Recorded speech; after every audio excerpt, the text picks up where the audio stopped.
Hello dear, नमस्कार। कैसे हैं आप सब लोग? आई होप काफ़ी अच्छे होंगे, स्वस्थ होंगे, मस्त होंगे और पढ़ाई कर रहे होंगे। आप सबको पता है कि एसएससी जेईई 2023 का फॉर्म आ चुका है और आई होप, मुझे उम्मीद है पूरी कि आप लोग फॉर्म फिल भी कर चुके होंगे। लेट मत करिएगा या अंतिम डेट का वेट मत करिएगा। ठीक, फॉर्म फिल कर दीजिए। फॉर्म फिल करना ही एक बहुत बड़ा टारगेट नहीं होना चाहिए। उसके साथ साथ आपकी पढ़ाई भी एकदम युद्ध स्तर पर स्टार्ट कर देनी चाहिए, क्योंकि अभी आपके पास टाइम बचा नहीं है। अगर आप ये सोच रहे होंगे कि इस मंडे से पढ़ूंगा, ट्यूसडे से पढ़ूंगा, नेक्स्ट मंडे से पढ़ूंगा, भाई वो सारी चीज़ छोड़ दीजिए। यहाँ पर आज मैं आपको पूरा का पूरा कॉन्सेप्ट बताने वाला हूँ एसएससी जेईई 2023 का। यहाँ पर मैं आपसे बात करूंगा जॉब प्रोफाइल कैसी होती है, सैलरी कितनी होती है, सिलेबस कितना होता है, एज लिमिट कितनी होती है, प्रमोशन कैसे कैसे होते हैं, नंबर ऑफ वैकेंसी कितनी है, एग्जाम पैटर्न क्या है, या प्रीवियस ईयर कट ऑफ क्या रहने वाला था, क्या था और क्या रहने वाला है। ठीक ना, इन सारे मुद्दों पर मैं आपसे बात करने वाला हूं मेरे दोस्तों। तो बने रहिएगा आप इंजीनियर अड्डा के साथ। और अगर सेशन आपको अच्छा लगे तो जरूर एक बार सेशन को लाइक करिएगा। तो चलो एक एक मुद्दे पे हम बात करते हैं। यहाँ पर पहले अगर बात करूं कि अबाउट एसएससी जेईई है क्या, पहले तो ये जानना बहुत ज़्यादा जरूरी है। सिंपल सी बात, अगर हम किसी ऑर्गेनाइजेशन में जा रहे हैं तो उसके पहले उसको जान लेना भी बहुत बड़ी बात होती है कि उसको आप जानते हैं कि नहीं जानते हैं।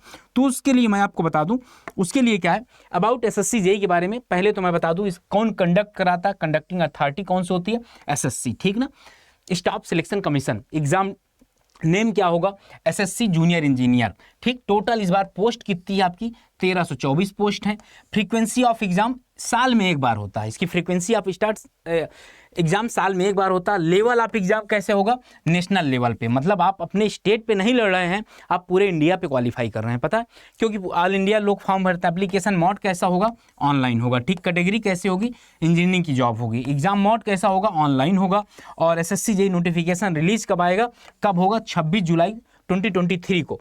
और स्टार्ट कब से है, 26 जुलाई से ही। लास्ट डेट कब है, 16 अगस्त को है। और एग्जाम डेट कब है, अक्टूबर। डेट भी आ चुकी है, 9, 10, 11। लेकिन अभी सिलेक्शन जो प्रोसेस सेकंड पेपर का है, अभी उसका आया नहीं है। मतलब यहाँ पर selection process computer based test, मतलब सीबीटी टेस्ट होगा, कंप्यूटर बेस्ड टेस्ट होगा, पेपर 1 और पेपर 2 को, दोनों को लेकर। और जो यहाँ पर सेकंड पेपर है ना, अभी तक उसकी डेट नहीं आई हुई है। ठीक, कि कब क्या होना है। लेकिन आप लोग अपने से तैयार रहिए एकदम। और इसके बाद इंपॉर्टेंट डेट्स क्या बताना है आपको, इंपॉर्टेंट डेट्स बताना है, कौन कौन से इंपॉर्टेंट डेट हैं। देखिए, इंपॉर्टेंट डेट की अगर बात करूं मैं, इंपॉर्टेंट डेट की अगर मैं बात करता हूं कि रिलीज 26 जुलाई को होगा, ये तो बता दिया हूं। एप्लीकेशन फॉर्म आएगा। लास्ट डेट कब है, आपको इसका इंतजार नहीं करना मेरे भाई, 16 अगस्त 2023। कब होगा, 16 अगस्त 2023 को होगा। ठीक ना, एसएससी जेईई। अच्छा, इस बार करेक्शन फॉर्म भी आप फिल कर सकते हैं, क्योंकि लास्ट टाइम बहुत ऐसे बच्चे थे जिनका फॉर्म रिजेक्ट हो गया था। ठीक ना, 17 अगस्त से 18 अगस्त, मतलब 2 दिन रहने वाला है। तो ये नौबत ही मत आने दीजिएगा। पहले एक वीडियो को एकदम सही तरीके से भरिएगा। जहां ना समझ में आए अपना फॉर्म ना, वहां पर जरूर पूछ लीजिएगा। और इसके बाद एसएससी जेईई का एडमिट कार्ड रिलीज कब होगा, अभी बताया जाएगा आपको। एसएससी जेईई टियर 1 का एग्जाम कब होगा, 9, 10, 11 अक्टूबर। देखिए, पहले से इन्होंने फ्री डिफाइन कर दिया है, ताकि आपके दिमाग में ऐसी कुछ भी चीजें ना रहें कि आप कंफ्यूजन में रहें।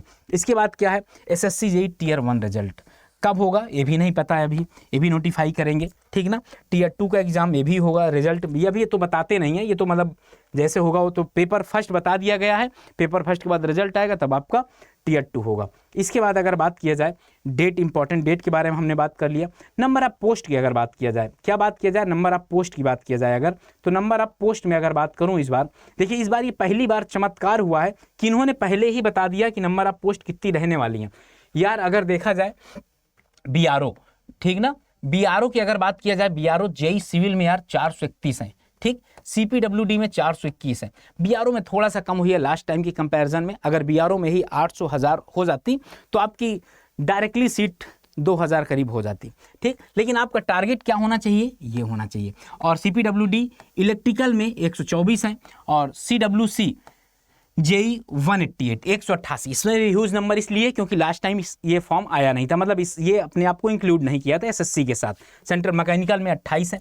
ठीक ना, department of water resource river development Ganga, यहाँ पर अभी ये वैकेंसी आई नहीं, लेकिन आएगी ठीक ठाक। गंगा बैराज पे वैकेंसी आएगी, याद रखिएगा। ये वाली डिपार्टमेंट में आपकी वैकेंसी करीब 400-500 करीब होनी चाहिए, क्योंकि पहली बार वैकेंसी ऐड हो रही है।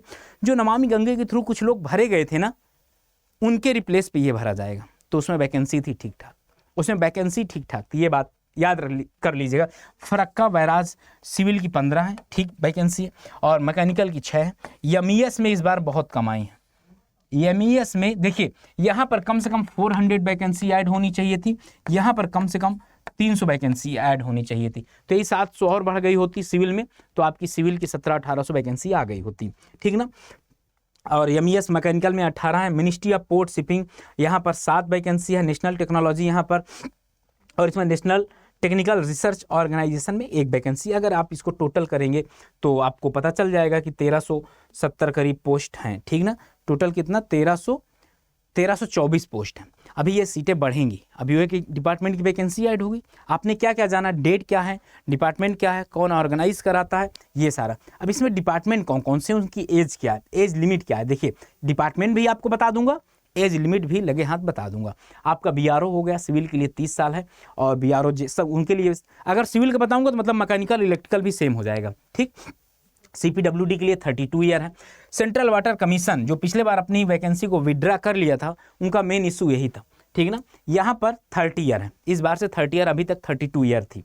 तो आप लोग सचेत हो जाइएगा कि अगर आपके पास टाइम कम बचा है तो तैयारी में लग जाइए भाई, सिलेक्शन इस बार आपको लेना है। सेंट्रल वाटर कमीशन में 30 साल है। मैक्सिमम में फरक्का बैराज प्रोजेक्ट है, उसमें भी 30 साल है। ये बात याद रखिएगा, मैक्सिमम में 30 है, केवल CPWD को छोड़ दिया जाए तो, केवल CPWD को छोड़ दिया जाए तो सब में 30 साल है, ठीक।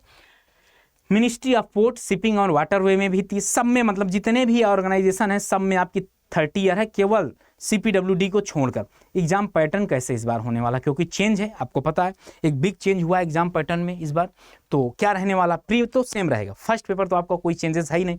आपका फर्स्ट पेपर में वही 50 नंबर की रीजनिंग आएगी, 50 नंबर की रीजनिंग आएगी, ठीक, जो सिविल वालों की अच्छी तैयार होती है।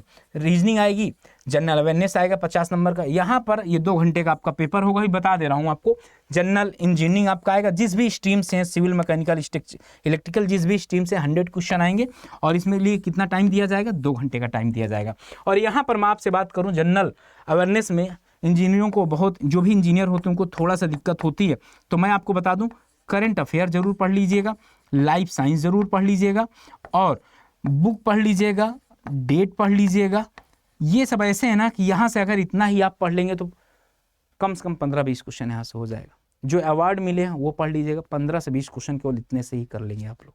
पॉलिटी थोड़ा सा वो पढ़ लीजिएगा। तो आई होप बहुत अच्छे से आप जानते होंगे, ठीक। ये पहला पेपर का पैटर्न था। सेकेंड पेपर में इस बार बड़ा चेंज या बड़ा बदलाव किया गया था। फर्स्ट पेपर में तो कैल्सी नहीं अलाउ है, लेकिन सेकेंड पेपर में कैल्सी अलाउ है।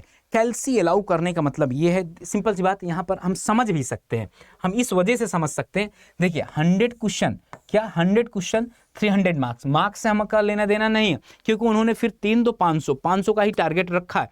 और वो चाहते तो 100 भी कर सकते थे, लेकिन उनको थोड़ा चेंजेस करना पड़ता। 2 घंटे में, ये सोचिए कि 2 घंटे में 100 क्वेश्चन, जहां पर प्री में 1 घंटे में 100 क्वेश्चन करने को मिलता था, टाइम जस्ट डबल हो गया है। और कैल्सी भी अलाउ कर दिया है, तो आपको अब थोड़ा और पक्की वाली तैयारी करनी पड़ेगी। अब वो वाला टाइम नहीं है कि भाई ठीक है मेंस में कुछ लिख के चले आएंगे, नंबर तो मिल जाएगा, लेकिन हाँ अब पार्शियलिटी नहीं होगी, अब फेयर चीज़ें होंगी, ठीक। पहले क्या होता था ना कि बहुत ऐसे होते थे एग्जामिनर जो घर का गुस्सा बच्चों पे आके उतार देते थे। हमने कई ऐसी कॉपियाँ देखी हैं जिनमें मतलब 2 स्टूडेंट सेम आंसर आ रहा, एक को 25 में 24 मिला, एक 25 को 25 में से 4 मिला। बताओ उसकी क्या गलती है, वो बेचारा क्या कर सकता है, और आप कहीं जा भी नहीं सकते, भी बता दूं। सेम प्रोसीजर आपका इलेक्ट्रिकल में, मैकेनिकल में भी रहने वाला है। तो इसके लिए आपको कॉन्सेप्ट भी जानना बहुत ज़्यादा जरूरी है। जब आप कॉन्सेप्ट जानेंगे तो आप न्यूमेरिकल करना ही स्टार्ट कर देंगे, ठीक ना। ओके चलो आगे चलते हैं, आगे देखते हैं क्या है। इतना होने के बाद फिर क्या था आपका, SSC JEE वैकेंसी ट्रेंड क्या रहा है। जो SSC JEE का वैकेंसी ट्रेंड था वो क्या रहा था, 2018 में 1845, 2019 में 1185। अच्छा 17 में वैकेंसी कम थी, 17 में 300 प्लस 300-400 के बीच में वैकेंसी थी, जिसमें सिविल की तो 250-300 वैकेंसी थी। शायद उस बार सबसे कम वैकेंसी आई थी। 2020 में भी कम थी, 785। अरे 2022 में तो यार एकदम कहर ही ढा दिया था, जितनी इस बार आई इससे दुगना आई थी। 2100 प्लस तो केवल सिविल की वैकेंसी थी। और 2023 में कितना था, 1324 था। ओके, ये वैकेंसी का ट्रेंड था जो वैकेंसी आई हुई है अभी तक, ठीक, लास्ट 4-5 ईयर में। और देखिए अब भाई मोटिवेशनल वाला आ जाता है, जो हमको मोटिवेट करेगा थोड़ा सा। सर ये मोटिवेट क्या करेगा, ये मोटिवेट आपका क्या करेगा, ये मोटिवेशन जो है आपका सैलरी से, क्या, सैलरी। जैसे सैलरी की अगर मैं बात करता हूँ यहाँ पर सैलरी में देखेंगे इसका बेसिक पे जो होता है ना, इसका जो भी बेसिक पे है, इसका जो बेसिक पे है, बेसिक पे इसका 4400 ग्रेड, हाँ अच्छा 4200 ग्रेड पे है, मतलब ग्रेड पे कौन सा है, 4200 ग्रेड पे है। बेसिक पे कितना, 35,400, 35,400। बाकी HRA, DA और TA ये सारा कुछ आपको अपने सिटी के अनुसार मिलेगा, आपके सिटी के अनुसार मिलेगा। तो मैं बताऊं इन हैंड आपको ना, इन हैंड आपको स्टार्टिंग में कुछ नहीं तो आपको 45-50 हज़ार रुपये मिलता है, ठीक ना, 45 से 60 हज़ार के बीच में मिलता है। अच्छा, जॉब प्रोफाइल क्या है, मतलब आपको करना क्या क्या है इसमें, जॉब प्रोफाइल क्या है, मतलब इसमें आपको क्या क्या करना पड़ सकता, सुपरविजन ऑफ वर्क, जो आपका वर्क होगा वो आपकी नज़रों के सामने होना चाहिए, मतलब रिस्पॉन्सिबिलिटी आपकी होगी कि सही हो रहा कि गलत हो रहा, ठीक। ये प्लानिंग करना, कोई भी बिल्डिंग है उसकी आपको प्लानिंग करना पड़ेगा कि किस तरीके से, जैसे आपको गवर्नमेंट ने बोला कि रोड बनवानी है, ठीक, तो आप उसको प्लानिंग करके बताएंगे कि अच्छा हम ये इतने समय में ये चीज़ें कर सकते हैं, ठीक। स्कीम कौन कौन से एग्जीक्यूट कर सकते हैं आप, ठीक ना।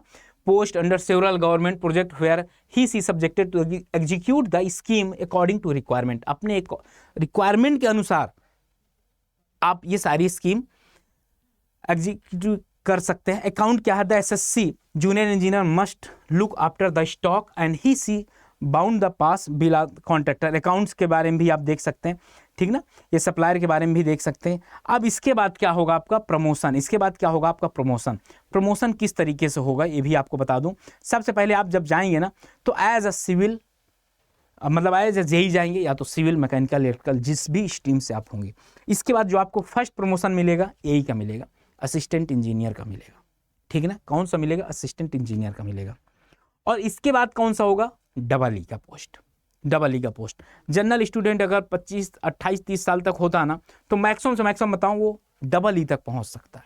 लेकिन अगर जिनके पास कैटेगरी है और 20-22 साल में बन गए ना, 20-22 साल में बन गए तो यहां तक पहुंच जाते हैं, चीफ इंजीनियर तक। अगर मतलब उनको मतलब बीटे का डिप्लोमा, समझ गए, अगर उनका 21-22 साल में अगर उनको नौकरी मिल गई तो ये कंफर्म है कि यहां तक पहुंच गए, और लक बहुत अच्छा रहा तो यहां तक पहुंच गए। तो इस वजह से होता है ना भाई, जितनी जल्दी जल्दी हो सके आप लोग जॉब ले लीजिए, क्योंकि आप लाइफ में बहुत ज़्यादा ज़रूरी है और ये मौके बार बार ज़िंदगी देती नहीं है। ओके, तो आपने यहाँ पर सारी चीज़ें देखा कि आपका बेसिक पे कितना होना चाहिए, यहाँ पर बेसिक पे कितना होना चाहिए, बेसिक पे के पास कितना, क्या जॉब प्रोफाइल क्या है, एज लिमिट क्या है, कौन कौन से डिपार्टमेंट हैं, पोस्ट कौन कौन सी हैं, सारा कुछ आपने देख लिया यहाँ पर, ठीक। आई होप आपको ये वीडियो देखने के बाद ना सारा SSC JEE के बारे में सारा का सारा डाउट क्लियर हो गया होगा। अब बारी किसकी है, अब बारी है पढ़ाई करने की। अब अगर अभी नहीं जुटे तो भाई आपका कब जागेगा, क्यों आप ये बताइए, आप कब जागोगे। अभी तो 2 महीने बच्चे हुए हैं, 2 महीने से भी कम है भाई, अभी भी जग गए ना भाई, देर नहीं हुई। आपको एक चीज़ पता, जब जागो तभी सवेरा। अगर अभी भी आप जग जाएंगे तो अभी भी आप सिलेक्शन पा सकते हैं। बहुत ऐसे बच्चे हैं ना जो अब मतलब इतना लेट जगने के बाद भी उनका सिलेक्शन हो गया है। ओके, तो यहाँ पर मैं आपको बताऊं, आप अगर अभी तैयारी नहीं स्टार्ट किए तो तैयारी स्टार्ट कर लीजिए। सर कैसे स्टार्ट करेंगे, इंजीनियर्स अड्डा आप लोगों के लिए एक बहुत ही बड़ी सौगात लेकर आया है। मतलब ये कि अब हर बच्चा पढ़ाई करे यार, जिसके पास पैसा है या कम है। देखिए थोड़ा बहुत तो लगता है, उसके लिए आपको क्या करना, सबसे पहले अड्डा 24/7 सर्च करना है। यहाँ पर कुछ इस तरह का सेगमेंट आपको दिखेगा। इसके बाद फर्स्ट स्लाइड ओपन करने के बाद आप क्या करेंगे, यहाँ पर आपको कुछ दिख नहीं रहा ना, दिखेगा कब, जब ऑल कोर्सेज में ट्रिक करेंगे तब। और इसके बाद ये AE, हम इंजीनियर हैं भाई तो AE ही ओपन करेंगे। AE ओपन करने के बाद जैसे आप ये SSC JEE साइड में दिखेगा वैसे क्लिक कर दीजिएगा, ठीक। यहाँ पर आप महापैक भी परचेज कर सकते हैं और शंखनाद बैच भी आपके लिए, क्योंकि शंखनाद बैच का भी आपका प्राइस ड्रॉप कर दिया गया है केवल आज भर के लिए, केवल आज भर के लिए प्राइस ड्रॉप किया गया है। यहाँ पर देखिएगा वाया ऑफर में जाएंगे, अभी 1999 मतलब 2000 का दिखा रहा होगा। तो मेरे भाई हम तो इंजीनियर हैं यार, हमको जितने कम में मिल जाए यार हमारे लिए उतना अच्छा। तो आपको एक कूपन कोड बता दे रहा हूँ, याद रखिएगा। कूपन कोड क्या है, Y579। जैसे आप Y579 अप्लाई करेंगे ना 1840 रुपये का पड़ जाएगा। अब समझ लो ये मैजिकल कूपन कोड भी यहाँ पर भी लग जाता है। पेमेंट करने के पहले एक बार जरूर देख लीजिएगा कूपन कोड लगा है कि नहीं लगा। पेमेंट करने के पहले जरूर देख लीजिएगा कूपन कोड लगा है कि नहीं लगा। और ये आपका 9 मंथ का होगा, ठीक ना। लेकिन अगर आप ये सोच रहे हो कि सर मुझे एक काम बताइए, मुझे ना इसमें टेस्ट सीरीज भी मिलेगी, मैं बता दूं ये शंखनाद में आपको टेस्ट सीरीज वगैरह सारा कुछ मिल जाएगा। ठीक, यहाँ पर टीचर की सारी प्रोफाइल भी आपको मिल जाएगी, कौन सा टीचर क्या पढ़ाएगा, स्टडी प्लान के अनुसार पूरा DPP मिलेगा, मतलब डेली आपको क्वेश्चन प्रैक्टिस दिया जाएगा, जो भी सब्जेक्ट पढ़ाया जाएगा। लेकिन कुछ बच्चे ऐसे होते हैं ना जो सोचते हैं कि सर हमको तो महापैक लेना है, सर हमको तो महापैक के बारे में बताइए। महापैक में भी आप देख सकते हैं यहाँ पर भी, इसमें भी अभी प्राइस ड्रॉप है आपके लिए, जो सेल लगी हुई है ना, तो हमने सोचा क्यों ना इस महीने, क्योंकि सिलेक्शन अभी, अरे ये तो 2759 रुपये का हो गया भाई, जो अभी 33-34 रुपये का मिल रहा था 2759 रुपये का हो गया। जाओ अभी अपने आप को इनरोल करो जितनी जल्दी हो सकता है, अगर अभी नहीं करोगे फिर देर हो जाएगी, फिर तो बहुत ज़्यादा लेट हो जाएगा, ये बात याद कर लीजिएगा। ठीक ना, जाओ अपने आप को इनरोल करो यार मेरे दोस्तों, और पढ़ाई पे एकदम लग जाइए। और इस बार गलती नहीं करना, इस बार सिलेक्शन लेना है और उस माँ बाप का सपना पूरा करना है जो घर पे बैठे सोच रहा है कि मेरा बेटा कब नौकरी उसको मिलेगी यार। तो इसी के साथ मैं समाप्त करना चाहूँगा, और वीडियो को एक बार लाइक और सब्सक्राइब जरूर कर दीजिएगा। ऐसे ही नोटिफिकेशन के लिए बने रहें इंजीनियर चड्ढा के साथ। Okay, bye bye.